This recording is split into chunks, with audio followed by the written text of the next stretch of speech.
High school was bad. I was Catholic, went to Catholic high schools, Catholic boys' school. My dad was a Catholic deacon, my mom was a Catholic lay minister, and my family was very Catholic. And there were no gay people in my family, and no openly gay people at my school, but I was picked on because, I liked musicals, and I was obviously gay, and some kids didn't like that, and I did get harassed. My school was pretty miserable. I lived in Spokane, Washington, which is a mid-sized town with a small town mentality.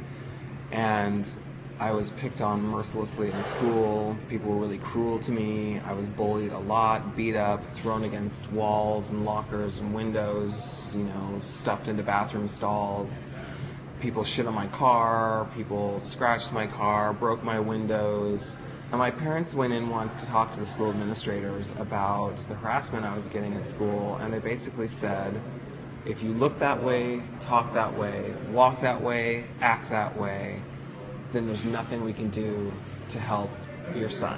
Honestly, things got better the day I left high school. I didn't see the bullies every day. I didn't see the people who harassed me every day. I didn't have to see the school administrators who would do nothing about it every day.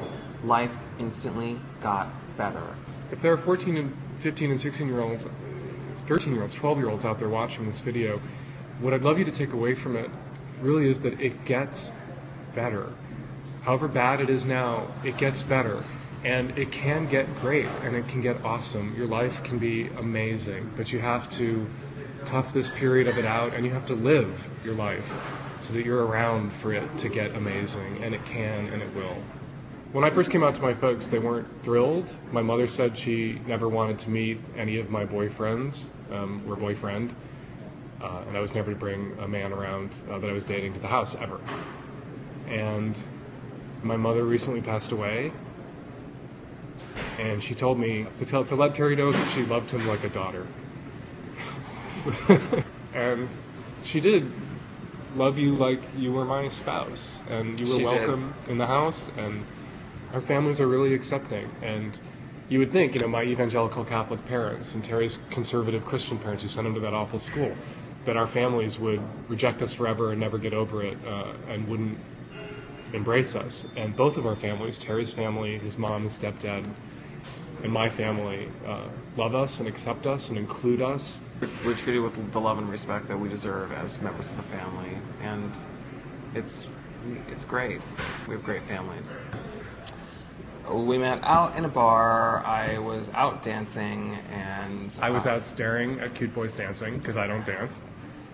And I came up to talk to a friend of mine who was in drag working the coat check, and Dan was there. And I had been saying to who is also a mutual friend of mine, we didn't know we have this friend in common, I'd been saying to the drag queen, oh my God, look at that cute boy, look at that guy, he's so gorgeous. And then Terry walks up to the coat check, and the drag queen says, tell him, don't tell me again, tell him. He's standing right in front of you, tell him. And what did I say to you? You said, tell him. He said, you've got a really beautiful mouth. I think it was more deliverance. I said, you have a pretty mouth.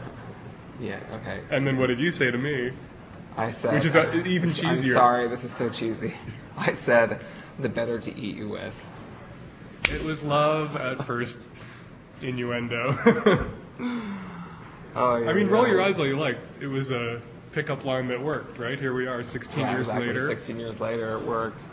One of the greatest things that's happened to us since we left high school and meeting each other is we adopted our son, DJ, who is an amazing kid. He's smart and witty and ironic and sardonic, and he's a great little athlete. He's a snowboarder and skateboarder, and he's talented. We adopted DJ at birth. It was an open adoption, so we met his mom before she gave birth, and we still know his mom.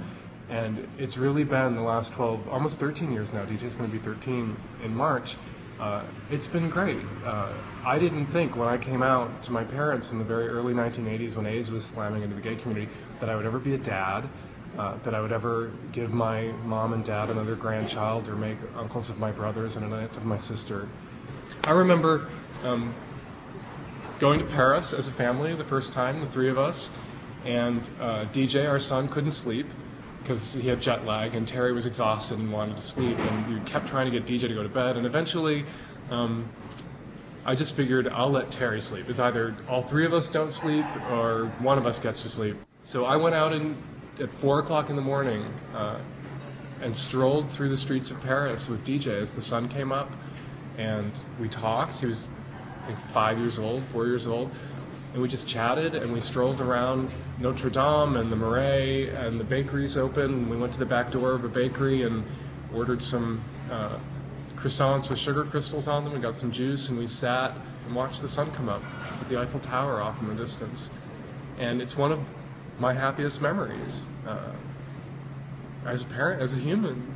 Some of my best memories include Dan and DJ just being on the top of mountains, complete bluebird, sunny day, and nothing but fresh powder below us, and all three of us can hit Plowing the mountain. Plow double black diamonds down together through avalanche country. Yeah, and if you had told my musical theater queen 14-year-old self that one day I'd be doing double black diamond runs on a snowboard, I would not have believed you. Those moments make it so worth sticking out the bullying and the pain and the despair of high school. And if you can just do that, you have moments like that and so many more ahead of you. And they come when you least expect them. I thought I'd be asleep, not walking around Paris that night. And they come at you all the time. And if you, the worst time of your life, really, for many gay kids is high school. And if at that time of your life you choose to end your life, the bullies really won then, and you've deprived yourself of so much potential happiness. If my adult self could talk to my 14-year-old self and tell him anything, I would tell him to really believe the lyrics to Somewhere from West Side Story. There really is a place for us, and there really is a place for you. And one day you will have friends who love and support you, you will find love, you will find a community, and that life gets better, and that the bigots don't win. The people who were picking on me then are completely irrelevant. I don't know where they are now. I don't know if they're happy. I assume that they're miserable, because miserable people like to make other people miserable.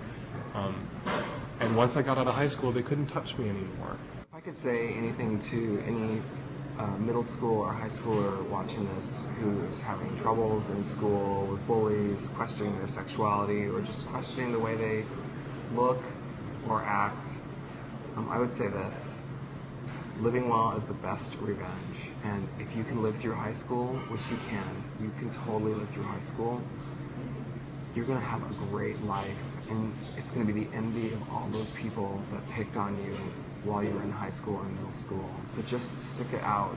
It's painful now, but it's going to get so much better.